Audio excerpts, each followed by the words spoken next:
Hi friends, இன்றைக்கி நம்ம catfish வந்து 2 கேட்ஃபிஷ் வளர்த்திட்டு இருக்கேன். ஆக்சுவலாக வந்து அது ஃபிஷ் டேங்க்கில் தான் விட்டுருந்தேன். அது வந்து என்ன ஆகுது அப்படின்னா ஒவ்வொரு ஃபிஷ்ஷாக வந்து கொண்டுகிட்டே இருக்குது. நம்மளுக்கு மோளி நிறையா இருந்தது, எல்லாத்தையுமே கொண்டுகிட்டே இருந்தது. அதனால் தனியாக வந்து மொட்டை மாடில் வந்து அதை குவாரண்டைனில் வச்சுருந்தேன், தனியாக வச்சுருக்கேன். இப்போ நம்ம அதை தண்ணி வந்து க்ளீன் பண்ணுறது எப்படிங்கிறது பார்க்கலாம். வாங்க கேட்ஃபிஷ்ஷையும் பார்க்கலாம். அதில் செடியெல்லாம் போட்டு வச்சுருக்கேன், அது எப்படி வளர்ந்துருக்குங்கிறது வந்துட்டு பார்க்கலாம். கேட்ஃபிஷ் வந்து பார்த்தீங்கன்னா வந்து சின்னதாக தான் வாங்கிட்டு வந்தது. ஜோடி வந்து 30 ரூபாய் என்னும்போது தான் வாங்கிட்டு வந்தது. இப்போ பாருங்கள் எந்த அளவுக்கு வளர்ந்துருக்குன்னு பாருங்கள், பார்க்கலாம். ஆக்சுவலாக இதில் போட்டதுக்கப்புறம் தான் நல்லா க்ரோ ஆகிருக்கு. நம்ம பார்க்கலாம் வாங்க. இது தெரியுமான்னு தெரியல. இந்த செடியெல்லாம் வந்து ஆக்சுவலாக நான் 1 2 தான் போட்டேன். அது நிறையா வளர்ந்துருக்கு. வெளியே போய் வாங்கும் போது பாக்ஸில் வச்சு 20 ரூபா 30 ரூபான்னு விற்கிறாங்க. ஃபாக்ஸ் ஸ்டைலும் இதில் தான் வளர்த்திட்டு இருக்கேன், தெரியுது. அதெல்லாம் இங்கிலே க்ரோ ஆனது தான். நல்லா ஹெல்த்தியான வாட்டர், கேட்ஃபிஷ்க்கு நல்ல வாட்டர். ஆக்சுவலாக வந்து இந்த மீன் எடுத்து நம்ம மாற்றுறதுக்கு அப்புறம் இந்த தண்ணியை வந்து கீழே கொட்ட வேண்டாம். நான் நிறைய செடி வளர்த்திட்டு இருக்கேன். அந்த செடியில் நான் தண்ணி ஊற்றிடுவேன். இந்த தண்ணி வந்து நல்ல ஒரு என்ன சொல்கிறது, எல்லா விதமான நியூட்ரிஷன்ஸ் கிடைக்கிற தண்ணி செடிகளுக்கு. அதனால் இந்த செடிக்கெல்லாம் ஊற்றிடுவேன். அதெல்லாம் ஊற்ற நல்லா க்ரோ ஆகி வளர்ந்துருக்கு. இப்போ வாங்க நம்ம எப்படி மாற்றுறதுன்னு பார்க்கலாம். தண்ணி பிடிச்சிக்கோங்க. பிடிச்சிட்டு முதல்ல இந்த செடியெல்லாம் வந்து ஒரு இதில் போட்டு வச்சுக்கோங்க. ஸோ என்ன பண்ணுறேன், செடி பாருங்கள் நல்ல க்ரோ ஆகிருக்கு. ஸோ நம்ம நெட்டு வச்சு எடுக்கலாம். நெட் வச்சு எடுக்கும்போது சம்டைம்ஸ் செடி ஏதாவது டேமேஜ் ஆக சான்சஸ் இருக்குது. ஏன்னா இந்த செடி வந்து இங்கே இருக்கிற மீன் கடையிலெல்லாம் பார்த்தீங்கன்னா சின்ன பாக்ஸில் போட்டு 30 ரூபாய்க்கு விற்கிறாங்க.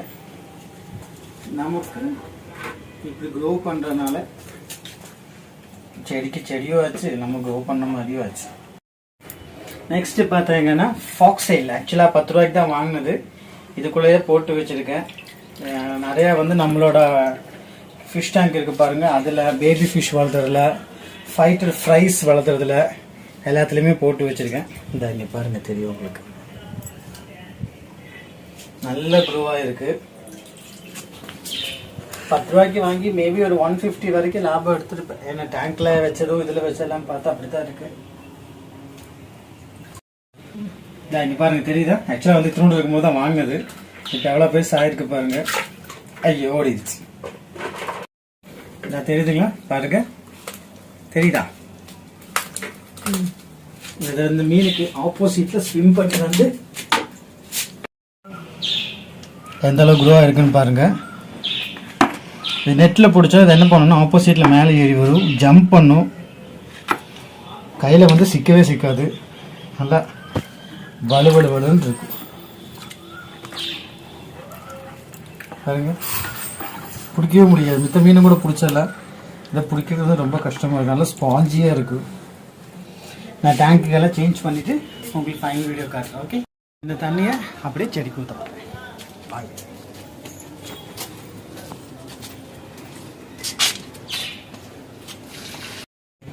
சும்மா ஃப்ரெஷ் வாட்டர் தான் ஊற்றி நான் கழுவுறது.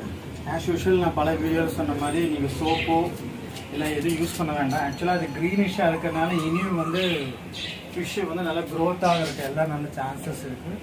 ஸோ நான் சும்மா ஜஸ்ட் இல்லாதான் என்னோட வாஷ், அவ்வளோதான். சரி,